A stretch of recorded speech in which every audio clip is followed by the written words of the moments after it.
welcome back to Doing Life with Pastors Donovan and Pastor Chantal. And today I'm sitting with the beautiful Sunette. And Sunette and her husband Ashley, they own their own construction company. And so welcome to Doing Life with Pastor Donovan and Pastor Chantal, Sunette. Thank you, Pastor, and thank you for having me today. Okay. Well, before we start, tell the viewers, who is Sunette? Well, first of all, I'm Sunette. I'm a mother of two beautiful boys, happily married to Ashley. But most of all, I'm a daughter of the King. That's right. Before everything and anything else, Yes. God is the author and the perfecter of my life. That's right. Everything that I am, everything that I will ever be, it's due to Him. That's right. And that's how you guys live your life, I suppose that's how we all live our life, through faith. Because God, like you say, God is the perfecter of our faith.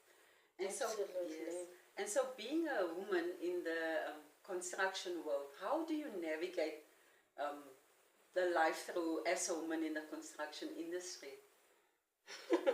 Yeah, that is something else. Very challenging still. I think we've come a long way within the construction industry.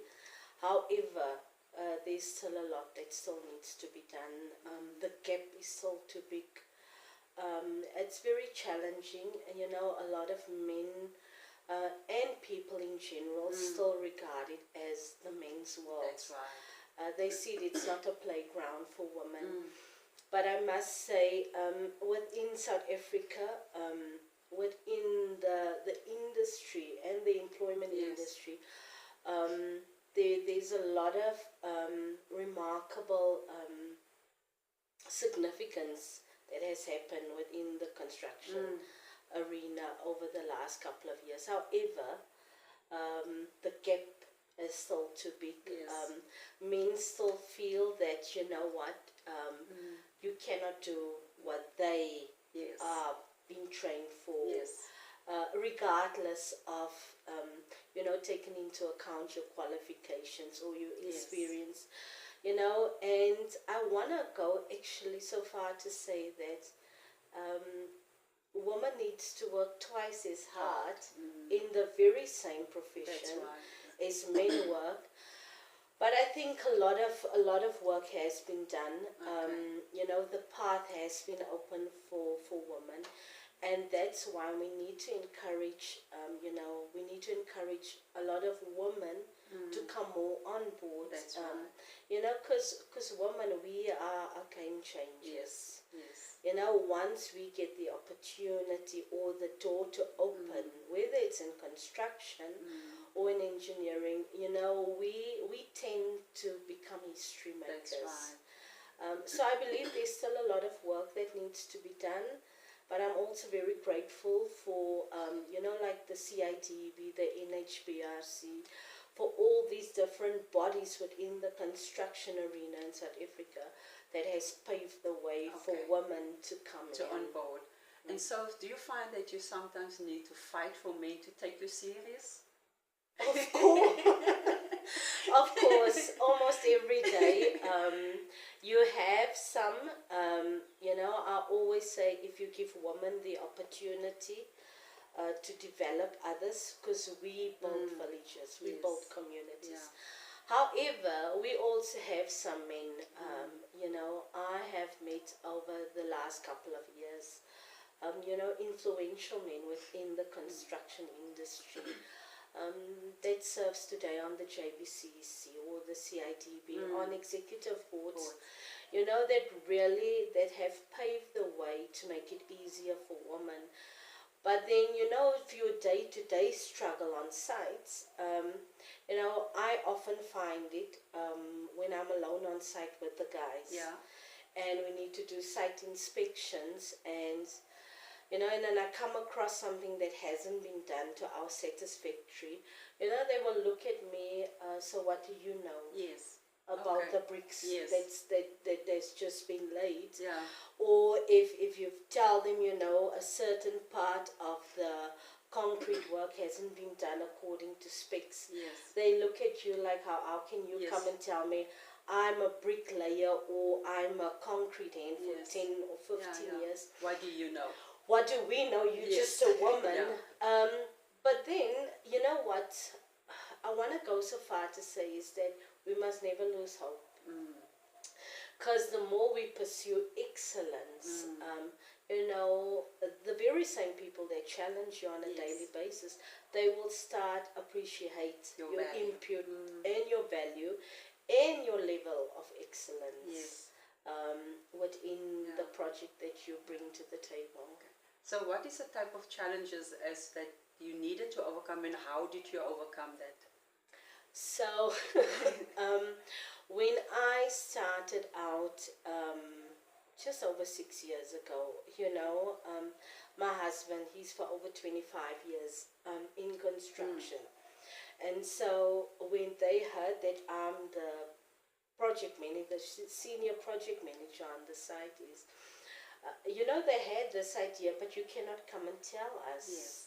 We've never seen you build a house. Yeah. So sometimes you also need to relate to the person right down at the bottom on ground level.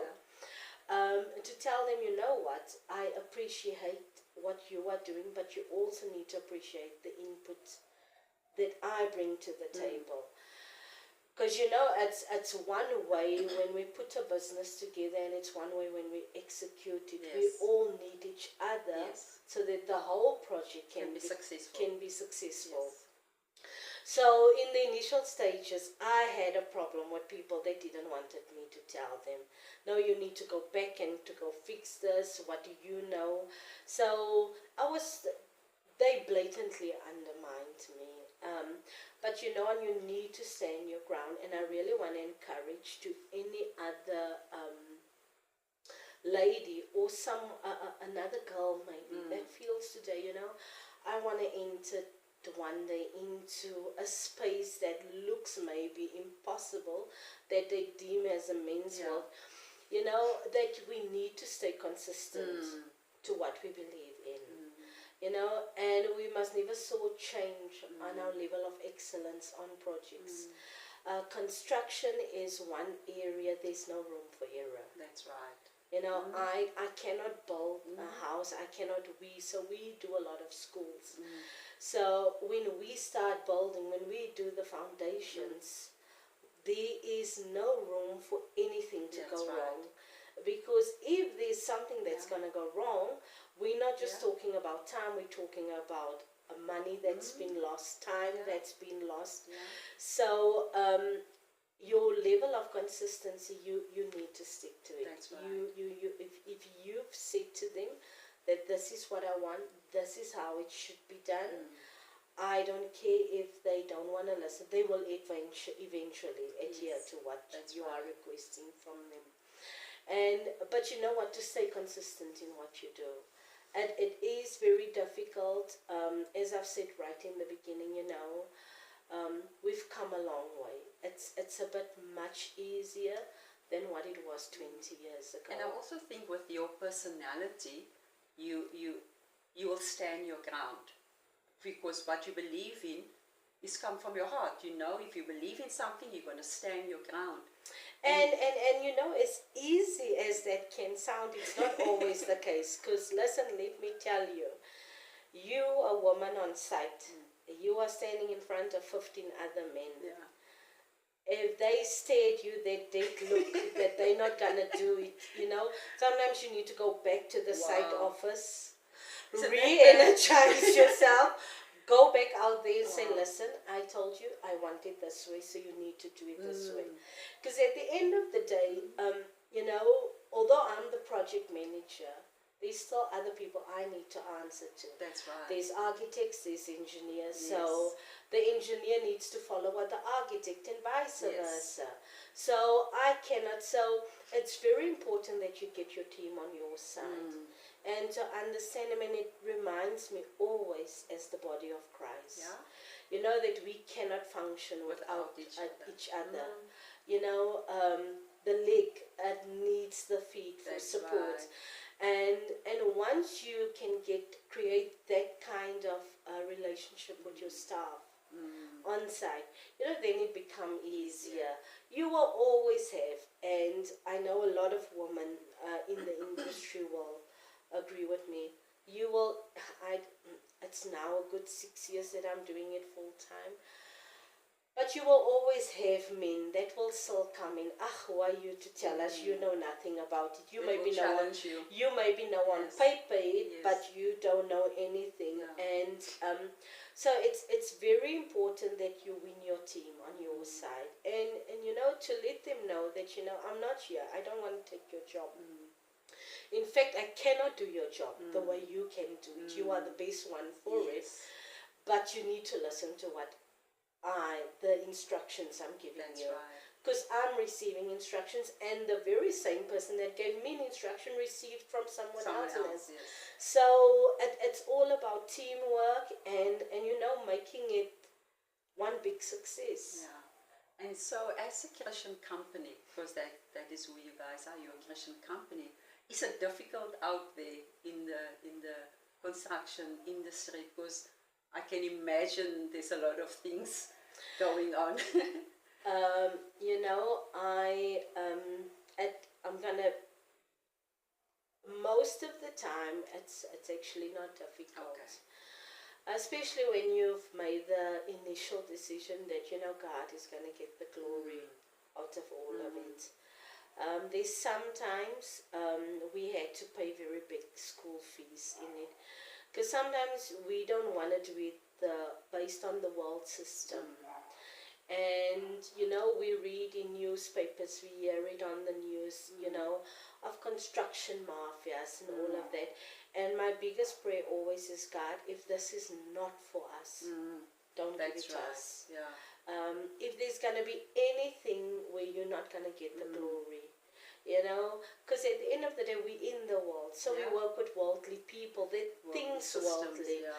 But at the end of the day, every time when we comes in front of any temptation, we need to make a decision. Is God going to get the glory, or is this something that's just going to benefit us for now? And a lot of times we had to walk away. You guys are our pastors, and you've walked a journey with us, where we've shared many times, how we had to let go of certain things. Yeah. So once you start compromising, then it will become difficult. Yes. Being a company that are built on the foundations that we're going to give God the glory, but then we want to compromise on it, then it becomes very difficult, because now it's two pots that you need to feed. Where you just stick to, this is not, it goes against the principles of our companies. It's not going to serve us any benefit, so we rather walk away. So, and in terms of that question, it's not difficult, but it becomes difficult when we compromise on our value system. Yeah. And what I love about your, in the company, when you start a project, you always ask my husband to come pray over the site and over the workers, that things will go smooth and things will fall into place. And God honors that, because you always take it back first to Him. Yes. And that is what we continue believing in. If we give our life, not just a part of our life, but every part of our life, when we give it to God, things will always work out for us. Absolutely. And so Sunette is also a very gifted singer. And they have their own band. So tell us about that journey. How did that all come? I don't know so much about the gifted singer. I love singing. You are gifted, Sunette. And you know what? It actually didn't. And it's amazing. You just said something now. When we usually start a project, how we always invite God before the actual project kicks off. And this is exactly how Lead Well Worship started with Lead Well Women. So prior to us having the company, in 2014, I was at a very broken place in my life. And I always say God made us in our most darkest moments. Yes. Is where we get a revelation of who He is and what He wants to Yeah. do for us. And I went through a phase in my life where I thought, there's nothing that God can use me anymore for. Wow. I'll just go to work, get my kids big, and at the time I had one son, and I had this every night. I would wake up, and because I used to sing for a choir in the town that I grew up with, and God used to get the glory. I remember when we used to rehearse on Saturdays, how the anointing of God before any concert would happen. And I went through a phase where I just said, God, if this is my desires, then I give it back to you. But please give me the opportunity to make a difference one day again back into someone else's life. And every night in 2014, I would wake up and I would have this desire, if I can just impact one woman. I just wanted to impact one woman. I just wanted God to create the opportunity. Although at that time I was in my old corporate job and I was surrounded with women, I used to write daily devotions for them and share it with them. And from there I will share it on Facebook also. And but there was a deeper urgency, and Pastor Jose is late today. And I'll never forget one Sunday I asked him if I can see him after church, and Pastor Leia. And I spoke to them about this burning desire that I have but I said to them, I don't know what to do. But I just want God to get the glory. And it took 2 years. The 16th of January 2016, inside our living room, I started Lead Well Woman. Wow. And in those 2 years, 2014 and 15, God gave me the time to write manuals and programs on. And it was really to help other women, to propel them to become everything God is called them to be. And so the purpose was really just to touch one woman. And that Saturday there was 26 women. And, it birthed into us establishing 3 chapters over 2 provinces. And one of the things, because worship is so close to my heart, every time when I went through my most difficult times in my life, even now, when I want to get into the presence of God, I just need to sing a song. I don't care how I sound, what I sound like. I just want to give God back of my worship, because He says He inhabits the praises of His people. That's right. And that is really where it was birthed from. And then we started having retreats. And one of the things that I promised God that will be on each and every retreat, I would dedicate most of the time to worship. Because that's something that you give back to God. You don't give it to me or to anyone. That is when you really tell God who He is and what He is. And so from 2016 until 2019, we had an amazing time. And then COVID came. And then both me and my husband, we had COVID pneumonia. And then during that season, God gave me a song, Grace Has a Name. And I love that song. Yeah, and I wrote it, and I just said, what am I going to do with these things one day? And then only in 2021, I got all the groups back together. We had our first retreat down in Cape Town, and I said to them, I would like for us to put a worship album together. That was also, even if it can just touch one person. I must stop with that, just one person. But I believe it has touched one person. At the end of the day, if each one of us can just get one person, that's right, that we can impact. Yes. And so I believe that we've never launched it. We've just put it out on all the social media platforms. So before you go, tell the people which which social media platforms they can go listen to the songs? So it's on Spotify Okay. and on YouTube, Lead Well Worship. There's about 2 songs that's cover songs, but all the other songs were written by all our band members. And you know, it was really to speak into the life of other people and other people that's going through difficult times, because those songs were birthed in seasons that we thought we would never get out of it. And you know why I wrote that song, Grace is a Name, during that time? Because we couldn't work. Construction was closed down. And our company was also, we've already started with a company, but our company couldn't work. And you know, it's one thing when you know you're out of work for a month or 2, and they say, "Oh, we're gonna call you back." But it's something else when it's indefinite, when you don't know when the next line of provision is gonna come from. And it was in that season that we had to trust God. And it's one night God just gave me the song that Grace is the name, and His name is Jesus. And that's my encouragement today to anyone. You know, our life should be a worship continually unto God. And God has shown our company grace, grace upon grace. And that's it. And you know, Sunette says, she doesn't know about the gift, but believe me, when you hear Sunette sing, every time when Sunette sings, when she opens her mouth, I get goosebumps and I get emotion. And I always say to her, it's not her, it's the gift that's inside of her that touches people when she opens her mouth.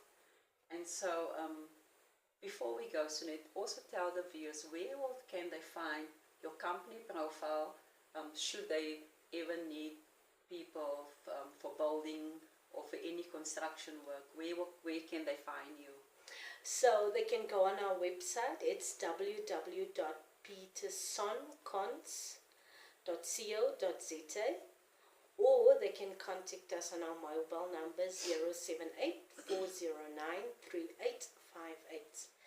And on our website they should be able to get our email addresses and everything. They can get the links to all our projects and everything that has been. So we do everything from housing to public buildings. And we've seen the goodness of God. We've really every day I'm reminded of the scripture in Psalms that, you know, we will live to see the goodness of God in the land of the living. So we've really seen it, you know, every time when God has opened up a door. You know, there's nothing that we've ever touched that we've never completed or where we had any. Obviously the devil will always try to get his hand in, but you know, God is much more greater than all of that. So we've seen, so I would really want to encourage everyone, please go visit, pay a visit to our website, you know, see our projects, see what we are doing. We also do project management. So yeah, and we would really love to be of help and assistance. That's right. Well, thank you, Sunette, for joining me. I know you weren't feeling well this whole week, but thank you for coming out and making time to just sit with us and to encourage the viewers. And family, I believe that Sunette's story will encourage you today. And I want to say to each and every woman out there, like Sunette was saying earlier, that girls or women will step up. Even though if it looks like a men's world, no, whatever we put our mind to, we can do in life. So thank you so much for that encouragement, family. Don't forget to tune in next week. Next week I will sit with my little sister, my baby sister. And so I'm so excited to have her on doing live as well. And so don't miss the opportunity to just come and meet her as well and listen to her story. And so from our home to your home, we love you and we continue praying for you.